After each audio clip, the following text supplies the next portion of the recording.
Hey, it's Mazzy. This is a video about two artists that couldn't be further apart stylistically, yet they're very much in alignment. If you open your ears and open your senses to their music. Both artists are on my record shelves within the same two cubes. And I'm talking about Bjork, obviously from Iceland, and Beck from Los Angeles.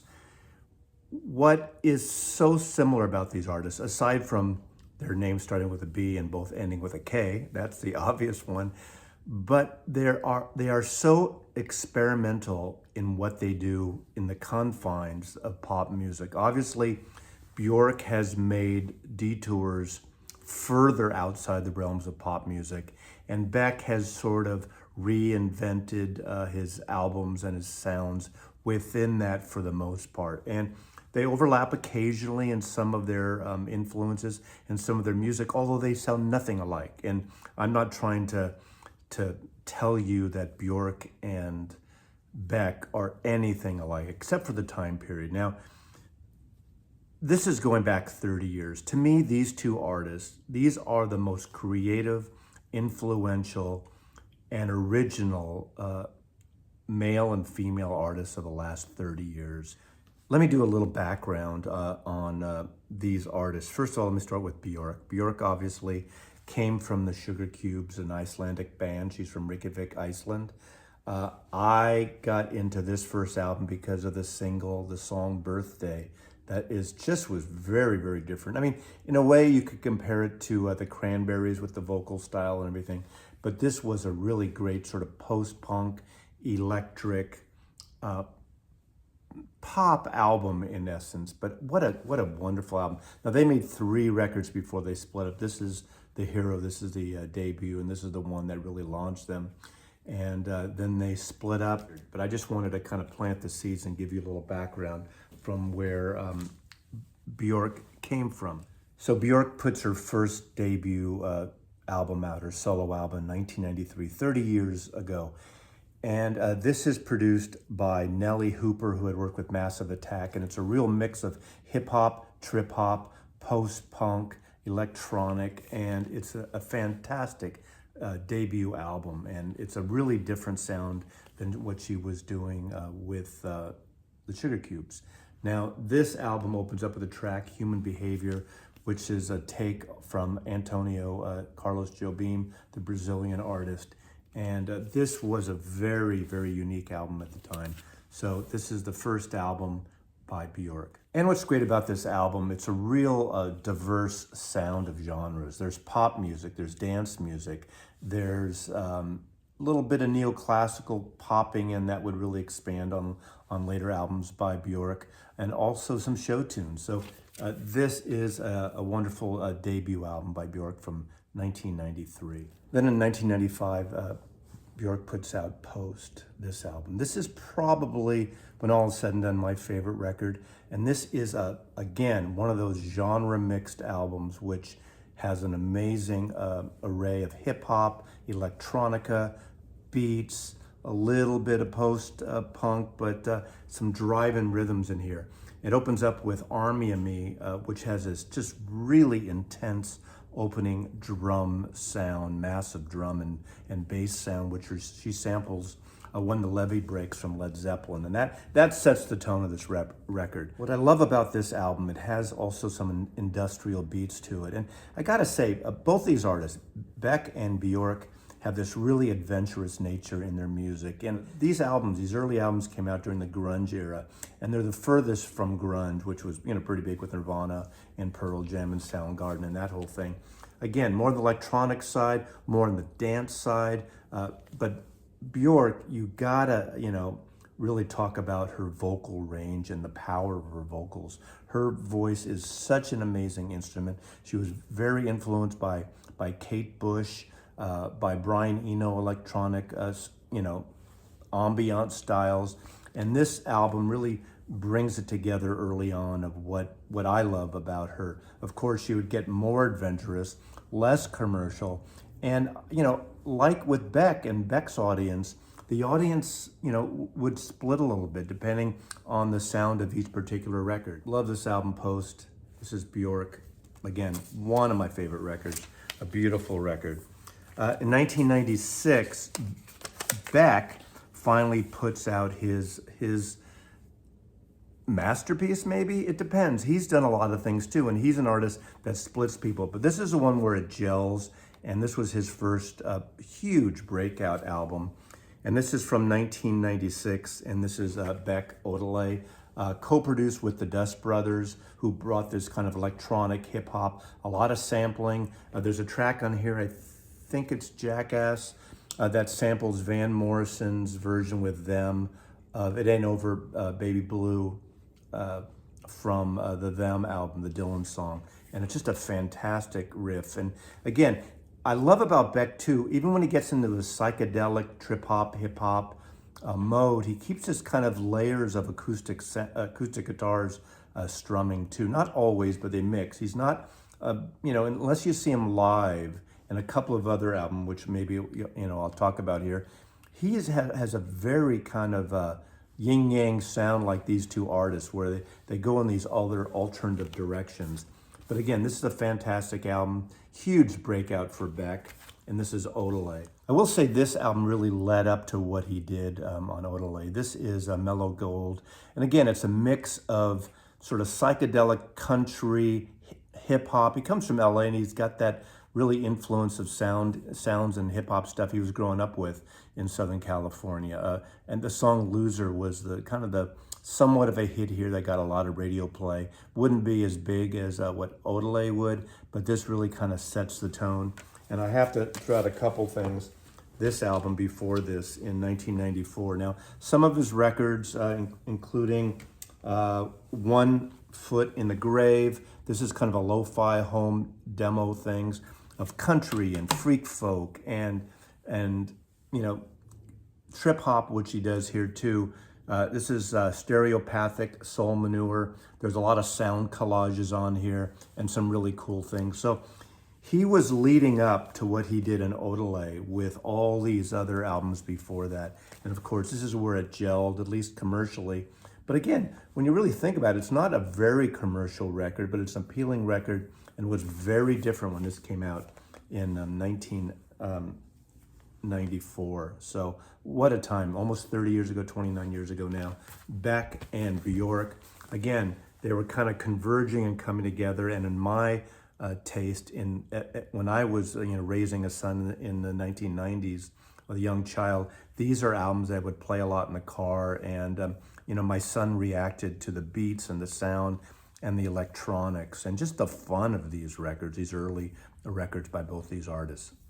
In 1998, Beck puts out this album, Mutations, and this is probably the most accessible for any of you who are maybe not into hip hop, not into electronica, not into that whole sound. This is his most boomer-like. This is his most retro album in a way. He was always into country and folk music and everything. And this is very influenced by David Bowie, by Ray Davis of the Kinks, that type of English songwriting by Syd Barrett. It's a very introspective commercial song-based record. I would say this is probably the most song-based record of traditional type of pop rock songs of any of his albums. Again, if you have no Beck and you're someone who's into those bands, again, the Kinks and Bowie and early Pink Floyd and that kind of British pop, and it actually sounds like a British album, like Ray Davis when he does sort of Americana, a little bit like Muswell Hillbillies too. And there's a country folk feel to it, a lot of acoustic guitars again, and really beautifully recorded and great vocals. He's got this mid-tone, lowish voice, not a baritone, but between a tenor and a baritone, I would say. And sometimes it's got a little hoarse, and it really works on this album in particular. All his records, it does. Cold Brains, Cancel Check, Tropicalia is a little bit of a kind of a Brazilian feel, a little novelty song in a way. Dead Melodies. It's just a great, great pop album. Great singer-songwriter album for Beck from 1998.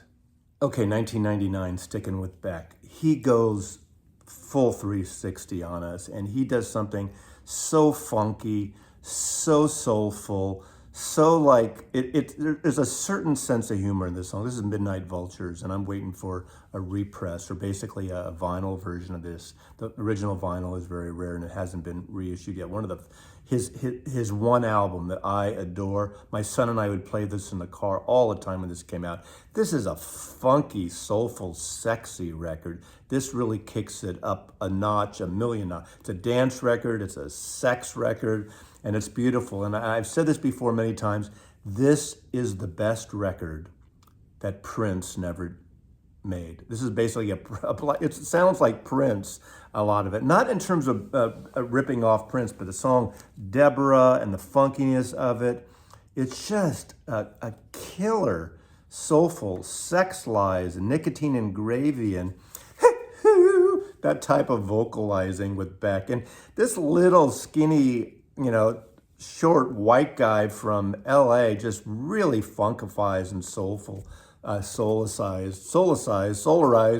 funkifies this record. This is a killer record. And this is Midnight Vultures by Beck. 2001, Bjork's Vespertine, another great record. Again, I like all her records, but for some, they're challenging, but they're only challenging because a lot of people aren't into this kind of neoclassical sound and music. And, people want a pop record. A lot of people want a pop record, but I tell you, she is so adventurous. She's so true to herself. She doesn't really care about commercialism, yet there are commercial aspects to all of her records, at least partially. Vespertine came out in 2001 again, and it's got like chamber music a little bit on here, string quartets, again, electronica and ambient, and it's just a lovely record. There's a neoclassical feel to some of it. Again, this wonderful artwork. She always has the great artwork and the collaborations. But this is Vespertine. This is the first one that really got a little more adventurous in the classical side. Obviously, I said before she used Deodato with strings, but it wasn't really strings in the classical sense like this instrument. So, like this album, excuse me. But what a great record, Vespertine, 2001 by Bjork.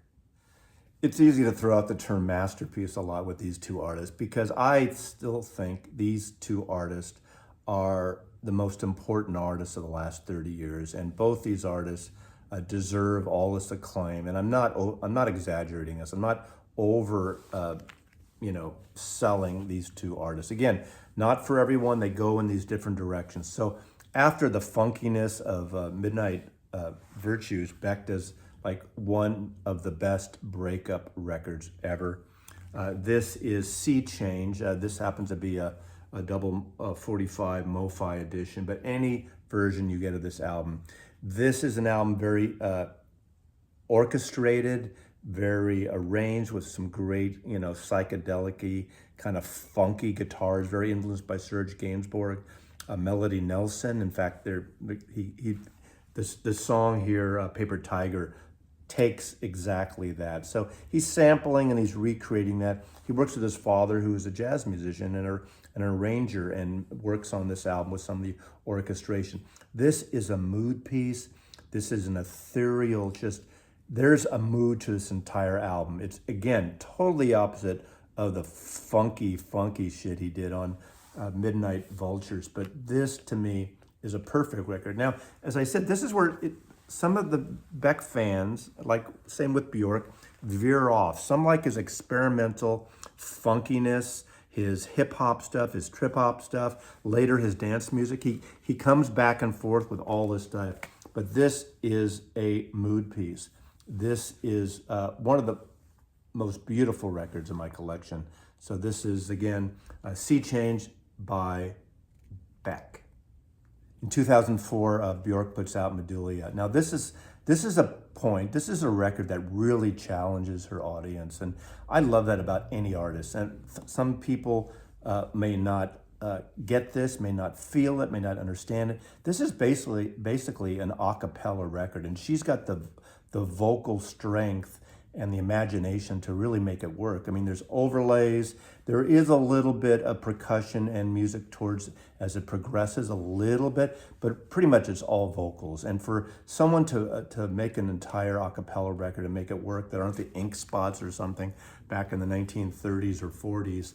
This is a fantastic album. This album came out in 2004. There's a folkiness to some of it. There's a medieval sound, almost like an Icelandic medieval traditional thing. A little bit of a Gregorian chant type feel to it. But this is a wonderful, wonderful record. Again, this great artwork. Her whole aesthetic on everything with the artists she collaborates with their makeup, with their hair, with her wardrobe design. I will mention later, there's a last few years, a Museum of Modern Art show in New York. Amazing show there. What a beautiful art piece. Again, like Bowie with his styling, with his visual style, reminds me, I think in 2018 or 19, there's an amazing show, I think it was in France too, at the Brooklyn Museum, of an entire Bowie show that had everything from costuming to music, to the whole aesthetic of Bowie. Bjork is right in there. I keep saying it, and I can't stress Bjork and Beck. I'm using these as a pair this time, are two of the most important artists of the last 30 years from my point of view. And this is an amazing a cappella masterpiece. I can throw that out, can I? In 2005, Beck puts out Guero. Don't have a vinyl of this version, but I do have the following year in 2006. He put out a remix version of the album, Guerolito. This has influences from his Latin upbringing, or his Latin community, obviously. He's not a Latin lad, but he grew up in a Latin community in LA. And he did this record again. It's a little bit of a mix of upbeat music, some Latin feel to it, not the entire record. Again, there's folk essence of it by Beck. I'm saying Bjork, Beck. See, again, those two names are so similar, but this is a wonderful record. I need to find a vinyl copy of the original version of this. So this is, again, from 2005 and 2006, Beck. Volta by Bjork from 2007. Now, this is more of a powerful album again. Again, after doing that a cappella record, she comes back a couple years later and does this. Earth Intrudes, the opening track, has a real kind of a drum machine driving rhythm, almost like a marching, like a military march thing. But there's a really great groove to it. Again, all these things, she's really into electronics and programming and the dance music somewhat. There's a couple of duets on here by Anthony and the Johnsons, that great, beautiful vocal thing on here. And it's just an amazing record. And again, of course, this wild cover concept here and that cool album design. Again, her record cover designs really kind of match and are whacked. They're whacked in a good way. They're crazy. The artistic of her covers, I'm always saying it's the music stupid, but I really appreciate the artwork on this album and all her albums, just because that's really an important part of it. It's not someone who's given it away to the record company to come up with some things. She is an integral part of creating these amazing packages. So again, this is from 2007, Volta. It's got a little bit of world music to it at some point, of avant-garde pop music. Again, all these things overlap. I could say the same words, electronica, avant-garde pop to all her records, because she has that neoclassical at sometimes, some more than others. It really weaves back and forth depending on, her moods and what she's feeling musically, as well as thematically. And of course, I'm not really jumping in her lyrical content in this video, but that's as important as well. So this is Volta from 2007 by Bjork. This is such a classic, simple album cover. This is Beck, Modern Guilt. This is a little back to a little of the folk psychedelic thing, somewhat. But this is co-produced by Beck and Danger Mouse, so you do have a little bit of your soulful hip hop mixed on here. He'll always have that. He's not going to go basic, all psychedelic on us, I don't think. Maybe he will at some point. There's a couple of collaborations with Cat Power, the great vocalist. Chan Marshall. What a great record. I love this record. This record didn't get a lot of love, as Information didn't get a lot of love at the time in terms of people like really referring to that record. But I really enjoy this record. Orphans, Gamma Ray Chemtrails, Modern Guilt. It's a good record again. This is 2008, this album came out. Maybe not in my top echelon of Beck. So basically everything Beck does is of interest to me. He's I buy anything that comes out. As soon as it's come out, the pre-order button is pushed. And same with Bjork, actually. Both these artists are really important in my musical life. In 2011, Bjork puts out Biophilia. This is a wonderful record. I mean, these are all wonderful records. I keep saying this is a great one, that's a great one. But this is probably her most environmental record. I have to say that the environment, climate is a really big, important part of Bjork's life. I mean, obviously the topography and her growing up in Iceland is a major part of it, and she keeps going back to it thematically in some of her records. But this is probably the most overtly environmental, and it's an amazing record. Of course, look at this cover of Space and Time, and just the beauty of this package. This is her, talking about music and nature and technology and how it all influences each other, good, bad, and other. This is somewhat of a moodier, dreamer record, but all her records have a dreaminess to them. Obviously, they come back to that, but this is there's a lot of clarity in this record. There's a peaceful, dreamy quality to it. Again, experimental, and it's just really a beautiful, beautiful record. Sometimes there are toy-like instruments throughout it that makes it very clear, where it's not not a thick record at all. In fact, what I love about Bjork's records, sometimes there are a lot of layers and things, whether electronic or classical instruments or keyboards or whatever the instruments are. Again, not very guitar-based at all, but there's a certain clarity to a record that doesn't feel compressed. And this is one that is a special record. Again, all these records are special, but this is Biophilia, again, a little more environmental, but it's not, there's subtle feelings of nature and musically as well as lyrically on here. Beck's Morning Phase from 2014. This is a special record for me, like a lot of these records, because this album came out literally the month I moved to Seattle from San Francisco. And this might be the first record I purchased locally here, I think, or it's one of them. And again, this harks back to Sea Change. It's got that moodness. It's an intimate record. It could be a partner. It could be like yin yang rather than yin yang to Sea Change, where it's got that orchestral feel to it, again, where people go off wanting the more dance beat, upbeat, funky stuff, or the hip hop, trip hop stuff. This is that mood piece. And some people felt it was really slow and mellow. It is. That's what it's about. That's what it is intended to be. This won him a Grammy for Best Album of the Year.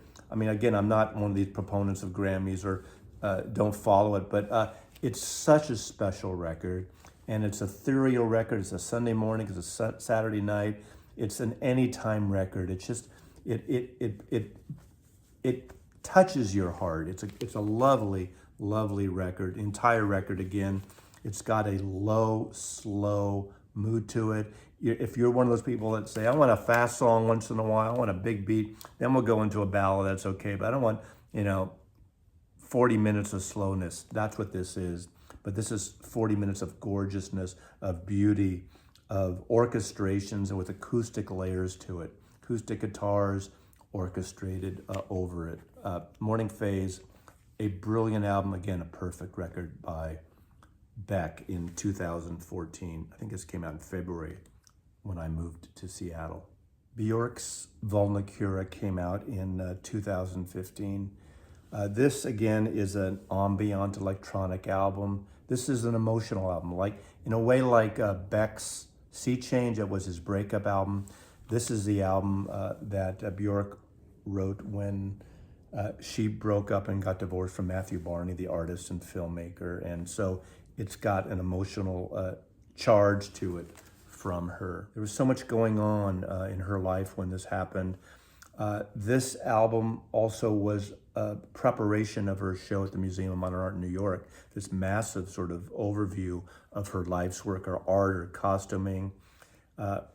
Well overdue. I think she turned it down many times when the director of the MoMA wanted to do a show on her work. And this was going to be, in a way, the soundtrack to that show too. And I believe it was leaked early, so they dropped the album early. But it's a fantastic record. Again, another mood piece. All these could be mood pieces. Just, again, some have different emphasis or others. But it's a fantastic record again. So this is Vulnicura by Bjork, 2015. In 2017, Beck goes for your basic upbeat hip-hop dance party record. This is a dance record. This is one of the times I saw Beck. I've seen Beck 3 or 4 times. And the last time I saw him was this tour here. And he just dances and plays party music on here. Electronic, upbeat, techno pop. And it's, some people who like the moodier stuff were disappointed because they, again, go in this other upbeat. They don't want a dance record. They want to sit home. Audiophiles don't want to sit home and dance. They don't want to get out of their chair to turn over a record. You think you're going to dance to one? This is a great record. It's a great party record. It took me a while to latch onto it because after that moodiness, the morning phase, you kind of get into that groove, that slow, moody groove. But this is this is a fun record. This is a joyous record. So this is from 2017, electronic, hip hop, some rock on here too. But this is Beck Colors from 2017. Bjork also releases an album in 2017, this one called Utopia. This is a joyous record. This is the opposite of the last record after the breakup with Matthew Barney. This is an upbeat record. This has got a folk feel to it, a traditional folk feel in a way, but it's got electronic beats. So it's, if you can think of folk beats, electronica, like Beck has done, but a total different world. Again, this is very influenced on some of the songs. There's a song, Blissing Me, which seems very much influenced by Kate Bush with bird sounds, very much like Kate Bush's album Ariel, which is one of my favorite later period Kate Bush records. Just again, joyous, natural nature sound mass. You get it right. There's like harps on this record. There's flutes. This is her flute record. She uses woodwinds a lot. Again, all these records, she's used, string quartets and woodwind and brass instruments and things, and really mixes it up. And I gotta stress, and I really haven't said this, she's got this genius in terms of this vision of how she wants these records to sound and to be. She mixes time signatures and sometimes key change and these melodic things. And I don't know how she does it in terms of her writing music and using these collaborators, but she's great to work with the collaborators and great to work with these people to write orchestral and string arrangements and brass arrangements. And I just think, she allows the collaborators to do their thing, yet of course she directs them and knows exactly what she wants to. And I don't know, sometimes an artist has something in their head and they don't know how to translate it out. So back working with Deodato or working with these string quartets out of Iceland or any of the other artists she's collaborated with. So this is again from 2017. This is Utopia by Bjork. In 2019, Beck releases what so far up to this now is his latest release, latest album release. And this is synth pop, dream pop. This is commercial, upbeat. It's got a little bit of Japanese pop going on, obviously. And this album is called Hyperspace. And this is, again, another upbeat, a party record, a dance record, a slick pop record. Again, disappointing the people who want that mellow folk, either the Mutations record I talked about or the ethereal sea change and morning face. But this is a fantastic record. Love this record, Hyperspace. you guys into cars, you women into cars, you know, this is a party record. This is a dance record. And then he did another version of it. This is the Hyperspace version where he did a collaboration with the Jet Propulsion Laboratory out of Houston, where they did these visuals with space photographs and films. And this comes with, there are different mixes and different versions of the song with these amazing spatial planetary star systems. You know, I don't know. I need to ask Baraka P. Dub Paul to explain any of this to me, our NASA vinyl community guy. This is something that's just a really beautiful package and a really kind of, look at that cover. Look at these. I mean, that is so friggin' cool, Beck. I just think this is amazing. We don't know where Beck's gonna go next. To me, he is one of the most amazing male artists or artists, bar none, making music still today. And then this is the latest Bjork album up to this point. This is Fossora, I think it's Fossora from 2022.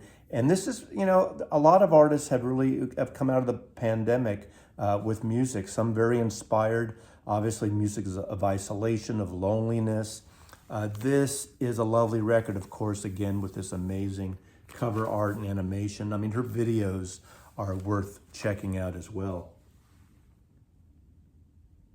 I mean, in some ways, this is the furthest away from pop music that Bjork could do. A lot of her records, including the a cappella one, are away from pop music. And I just love there's a core audience and she has a lot of people that follow her. You're not going to always hear her in the clubs or on the radio, but it's music that is important and special and very artistic. It's not artistic where it's so inaccessible. It's not out there free jazz that only certain people maybe latch onto, but it's an amazing creative talent here. Both these artists, both Beck and Bjork, are just amazing artists and two of my very favorite artists. In the end, let me say, although these two artists are completely different stylistically and musically, they come of the same time. They have parallel careers. They go in and out of genres. And I just love that they seem to keep true to their own, you know, soul, their own direction, their own creative juices. So Bjork and Beck, I hope they have a long career, continue to make music, put out great records.